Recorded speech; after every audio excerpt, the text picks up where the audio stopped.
Om Swastiastu. Saya Anak Agung Gede Agung, anggota Dewan Perwakilan Daerah Republik Indonesia, perwakilan Bali. Dengan ini ingin menyampaikan beberapa hal berkaitan dengan Dewan Perwakilan Daerah Republik Indonesia. Yang pertama, memang saya ingin menyampaikan apa dasar hukum dari adanya DPD RI. Pasca amandemen Undang-Undang Dasar 1945, di dalam pasal 2 ayat 1 jelas dinyatakan bahwa anggota MPR adalah terdiri dari anggota DPR dan DPD RI. Nah, di dalam pasal 22D itu dinyatakan bahwa anggota DPD RI itu dipilih dengan cara pemilu, yaitu pemilihan umum, sama dengan anggota DPR RI. Jadi pada kesempatan ini saya ingin menyampaikan bahwa antara DPD dengan DPR RI itu memang ada suatu perbedaan. Memang pemilihannya itu biasanya bersamaan, namun demikian dari segi politis itu berbeda. Kalau DPR RI itu sepenuhnya dicalonkan oleh partai dan setelah duduk masuk di dalam yang disebut di sini adalah fraksi. Sedangkan di DPD RI ini tidak dicalonkan oleh partai, tapi dicalonkan oleh masyarakat. Kalau kami dari Bali ada dicalonkan oleh masyarakat Bali, oleh penduduk yang ber-KTP Bali dengan persyaratan tertentu, dan kemudian kami mewakili masyarakat Bali di DPD RI. Nah, adapun tugas dan fungsi dari DPD RI ini yang tadinya ada disebutkan dalam pasal 22D Undang-Undang Dasar 1945, kemudian dijabarkan di dalam Undang-Undang Nomor 2 2018 yang mengeluarkan perubahan dari MD3. Di dalam pasal tersebut jelas dinyatakan bahwa DPD RI itu yang pertama adalah mempunyai suatu kewenangan untuk mengajukan rancangan undang-undang kepada DPR RI, yaitu berkaitan dengan otonomi daerah. Dalam hal ini mungkin berkaitan dengan hubungan pusat dengan daerah, dan di sini yang paling penting di sini adalah mungkin ada pemekaran wilayah, penggabungan wilayah, dan juga berkaitan dengan sumber-sumber daya alam yang ada di daerah. Dan begitu juga yang saya sebut di sini, yang pertama itu adalah berkaitan dengan hubungan pusat dan daerah. Ini yang paling harus kita perhatikan. Dan yang kedua, DPD RI juga memiliki suatu kewenangan untuk memberikan pertimbangan, yaitu berkaitan dengan undang-undang APBN, jadi RAPBN, rencana undang-undang APBN ini, dan juga rencana undang-undang yang berkaitan dengan agama, pendidikan, dan pajak. Jadi DPD RI juga mempunyai kewenangan untuk memberikan suatu pertimbangan dalam penyusunan rencana undang-undang APBN dan rencana undang-undang berkaitan dengan pajak, pendidikan, dan agama.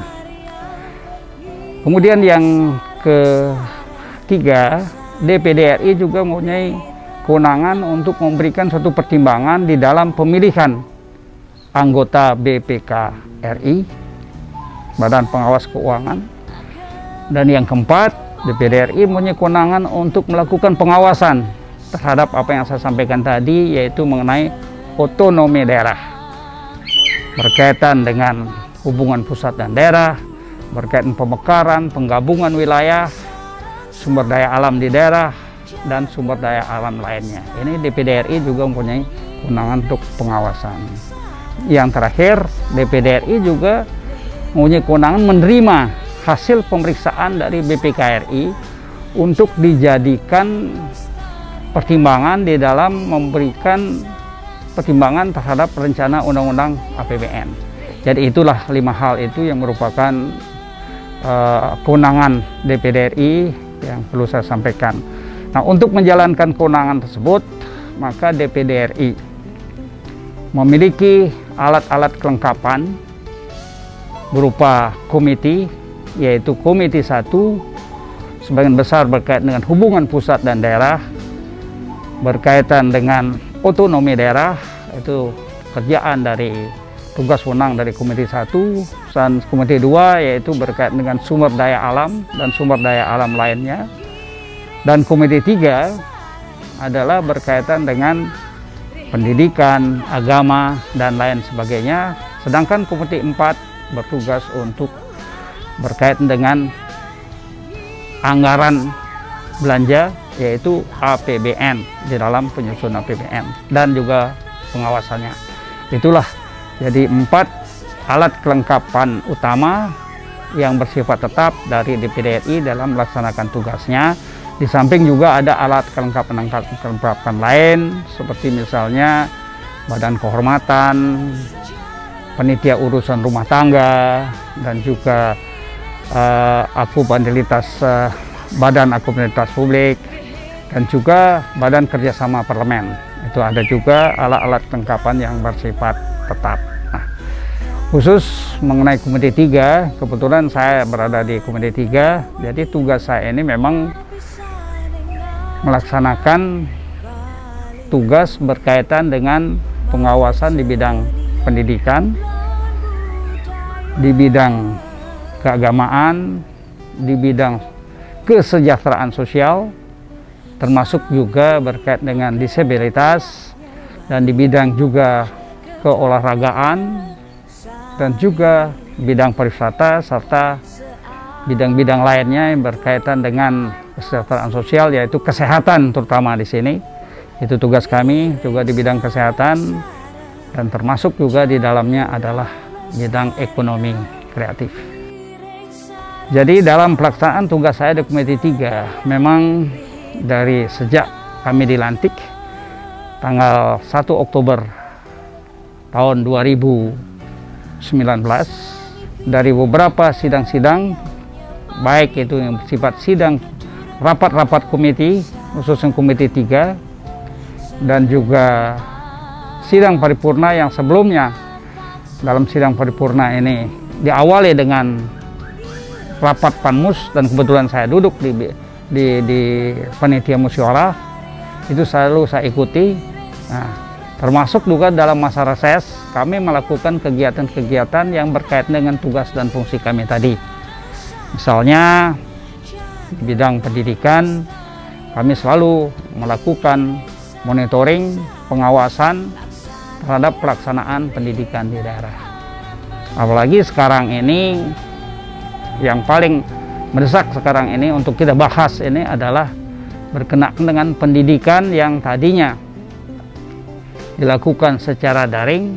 Nah, ada SKB 4 Menteri yang menyatakan pendidikan itu bisa secara tatap muka. Walaupun sebelum diputuskan pendidikan secara tatap muka, tidak harus juga. Jadi ini bukan ditentukan oleh pusat, tapi ditentukan oleh daerah. Daerah pun dari provinsi ke kabupaten atau wali kota, dari kabupaten terus turun lagi ke ke sekolah yang bersangkutan, dan ke komite dan ke orang tua. Nah, bila mana orang tuanya tidak setuju, komite tidak setuju, dan sekolah juga berkeberatan, jadi pendidikan secara tatap muka ini jelas belum bisa dilaksanakan.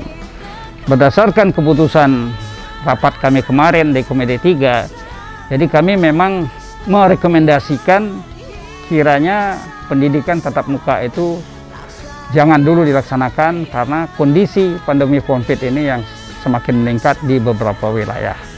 Itu di bidang pendidikan. Nah, yang kedua, di bidang kesejahteraan sosial, memang saya sudah sering melakukan kegiatan-kegiatan sosial seperti memberikan sembako Karena sebagaimana diketahui dengan adanya pandemi COVID ini, khusus di Bali sangat terdampak, yaitu di bidang ekonomi, karena kami di Bali itu hidup dari pariwisata.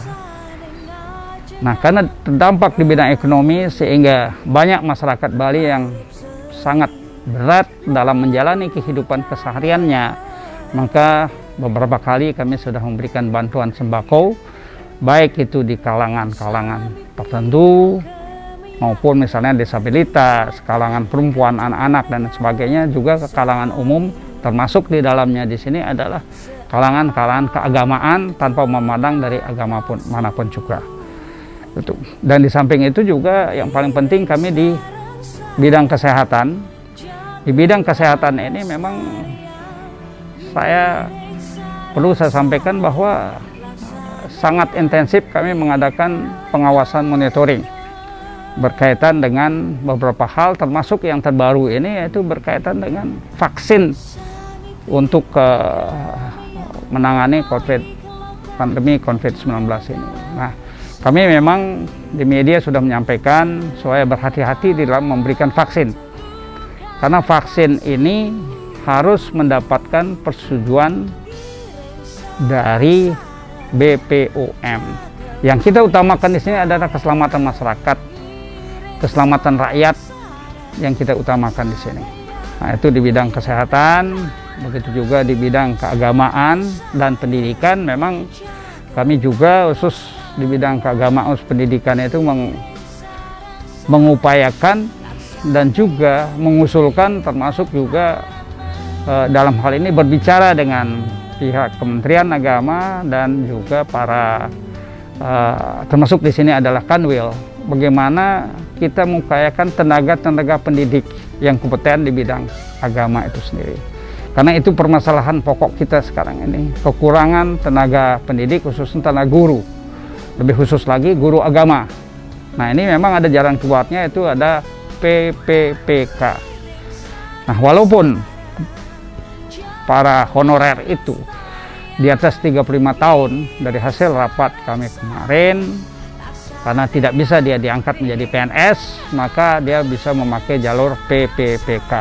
Nah, ini kita upayakan supaya bisa diimplementasikan di daerah, khususnya daerah kami adalah di daerah Bali.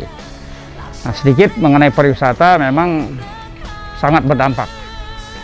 Mungkin sekarang sudah puluhan triliun devisa kita hilang berkenaan dengan pandemi ini. Nah, dari devisa yang hilang ini, dan yang paling merasakan itu adalah para pelaku pariwisata. Para pelaku pariwisata mulai dari para pekerja pariwisata sampai pengusaha pariwisata.